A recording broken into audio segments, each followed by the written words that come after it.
எல்லோருக்கும் இனிய தமிழ் வணக்கம். வாக்குண்டாம் நல்ல மனமுண்டாம் மாமலரால் நோக்குண்டாம் மேனி நொடங்காது பூக்கொண்டு துப்பார் திருமேனி தும்பிக்கை ஆண்பாதம் தப்பாமல் சார்வார் தமக்கு. எழில் பொங்கும் ஈழத்தின் அருள்மிகு சக்தியாக தொழில் கொள்ளும் மானுடர்கள் தொழுதோற்றும் தேவியாக முகில்வண்ணன் முறைகாணும் முத்துமாரி தங்கையென பொழில் நிறைந்த காரை திருமணக்காட்டில் எழிற்கோவில் கொண்டவளை என் தாயவளை எனக்குரிய தமிழவளை வணங்கி வழிபட்டு தமிழ் கேட்டு டான் தமிழொலி தொலைக்காட்சியினுடைய பிரியமானவர்களே, ஓம் தொலைக்காட்சியினுடைய பிரியமானவர்களே, உங்கள் அனைவருக்கும் மதுரகவியின் வணக்கம். ஆமாம், மேன்மைகொள் சைவநீதி விளங்குக உலகமெல்லாம் என்ற மகுட வாசகத்துக்குள் எங்களுடைய ஓம் தொலைக்காட்சி ஆன்மீகம் அறிவோம் என்ற பரப்பை இயக்கி செல்லுகிறது. அந்த ஆன்மீகம் அறிவோம் என்ற பயணத்திலே நாங்கள் எங்களுடைய பயணத்தை தொடர்ந்த வண்ணம் இருக்கிறோம். அந்த பயணங்கள் முடிவது இல்லை. ஆகவே இது தொடர்ச்சியான ஒரு பயணம். ஆகவே அந்த வகையிலே இன்றும் நாங்கள் எங்களுடைய வடபுலத்திலே யாழ்ப்பாண குடாநாட்டிலே வரலாற்று பிரசித்தி பெற்ற வன்னை வீரமாகாளி அம்பாளுடைய ஆலய சிறப்பை, காளியினுடைய மகத்துவங்களை நாங்கள் சிந்திக்கலாம். யாழ்ப்பாண குடாநாட்டிலே மகோற்சவம் ஆரம்பமாகி இருக்கிறது. 2 ஆலயங்களும் வரலாற்று பெருமையுடையவை. ஒன்று புவனேஸ்வரி பீடம் என அழைக்கப்படுகின்ற நைன நாகபூஷணி அம்பாளுடைய ஆலயம், அடுத்தது வன்னை வீரமாகாளி அம்பாளுடைய ஆலயம். இந்த 2 ஆலயங்களும் ஒரு சக்தி பீடங்களாக நமக்கு காட்சி அளிக்கிறது.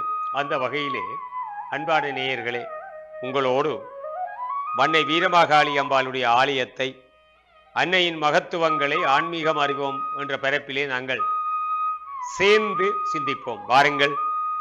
25 தினங்கள் மிகச் சிறப்பாக இந்த மகோற்சவ வழிபாடுகள் நடைபெற்று கொண்டிருக்கிறது. ஆமாம், ஆலயத்தினுடைய வரலாற்றை அறிகிற பொழுது இந்த எளியவர்கள் நிச்சயமாக இந்த வரலாற்றை மறக்கக்கூடாது.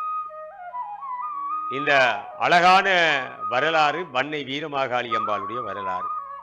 கலிங்கை சிங்கை ஆரியன் 1215 முதல் 1240 வரை யாழ்ப்பாணத்து அரசனாக, தமிழ் மன்னனாக சிறிய ராசதானியான நல்லூரை பாதுகாக்கும் நோக்குடனேதான் இந்த ஆலயத்தை அமைத்தான் என்பது ஒரு வரலாறு. யாழ்ப்பாண அரசு ஆரிய சக்கரவர்த்திகளின் காலத்திலே தனி அரசாக மேன்மை பெற்று காணப்பட்டது.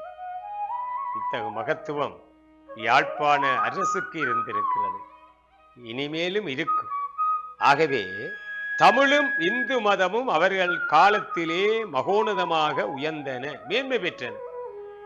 அது மட்டுமல்ல, அவர்களது நாணயங்களில் கூட அந்த சேது என்ற தமிழ் வாசகம் மட்டுமன்றி அதனோடு காணப்படும் எரிதின் உருவமும் இவர்களுடைய சமய ஈடுபாட்டை எங்களுக்கு வெளிச்சமாக காட்டி கொள்ளுகிறது. அது மட்டுமல்ல, இம்மன்னர்களின் அரசிருக்கை நல்லூரில் அமைந்திருந்தது என்பது ஒரு அழகான வரலாறு. வன்னை வீரமாகாளி அம்பாளுடைய புரதான வரலாற்றைத்தான் நேயர்களாகிய நீங்கள் இப்பொழுது அறிந்து கொண்டிருக்கிறீர்கள். ஒரு காலத்திலே நல்லூர் சிங்க நகர் என அழைக்கப்பட்டது.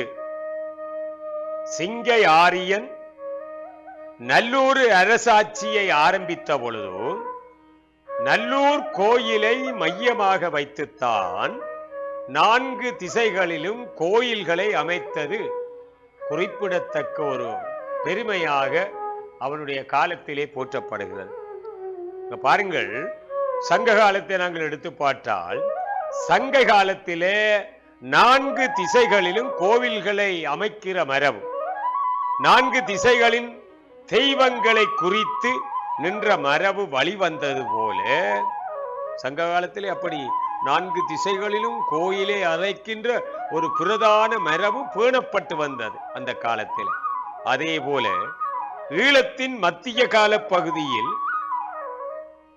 இருந்த செல்வாக்குள்ள மரபாக இது வளர்ச்சி பெற்று உயர்ந்து காணப்பட்டது.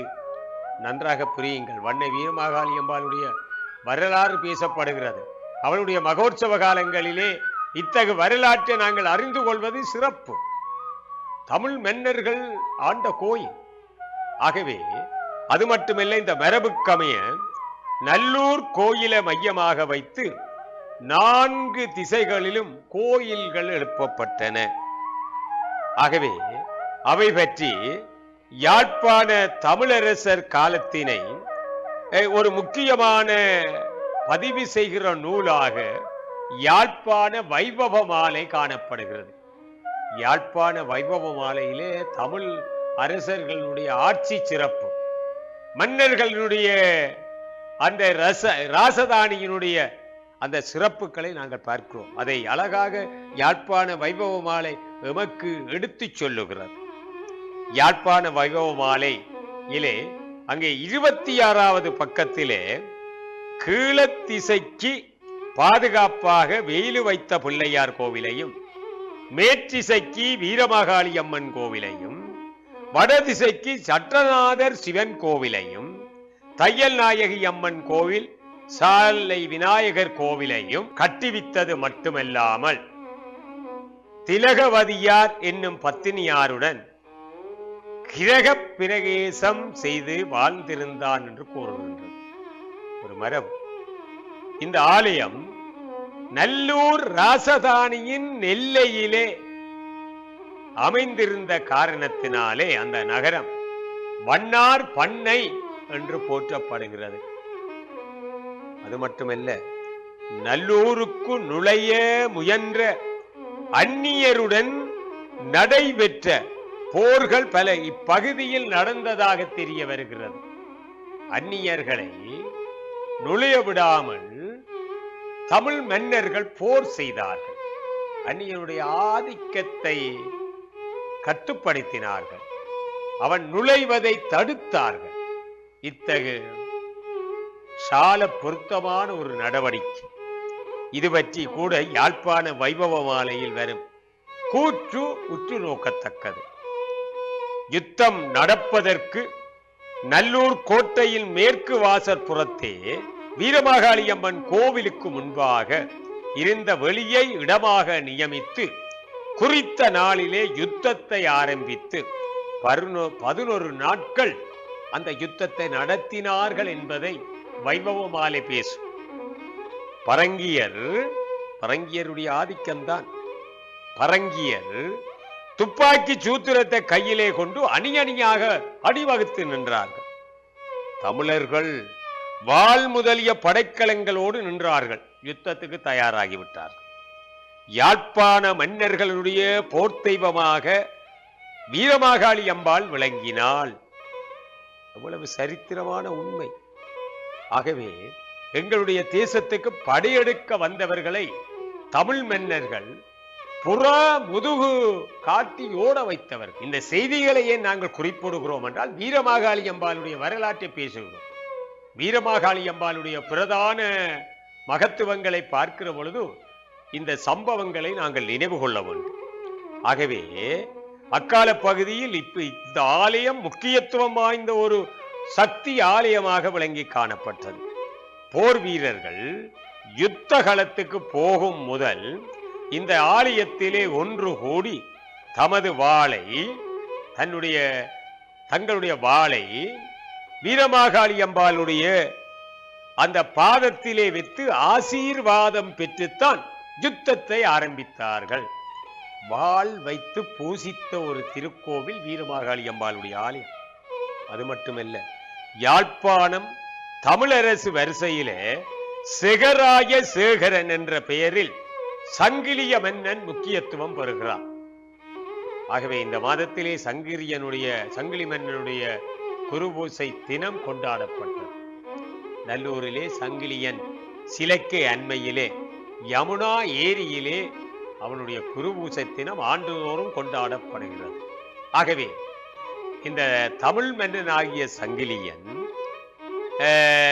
காளித்தாயினுடைய வீரமாகாளியினுடைய ஆசீர்வாதம் பெற்றவன், சிறந்த பக்தனாக விளங்கியவன்.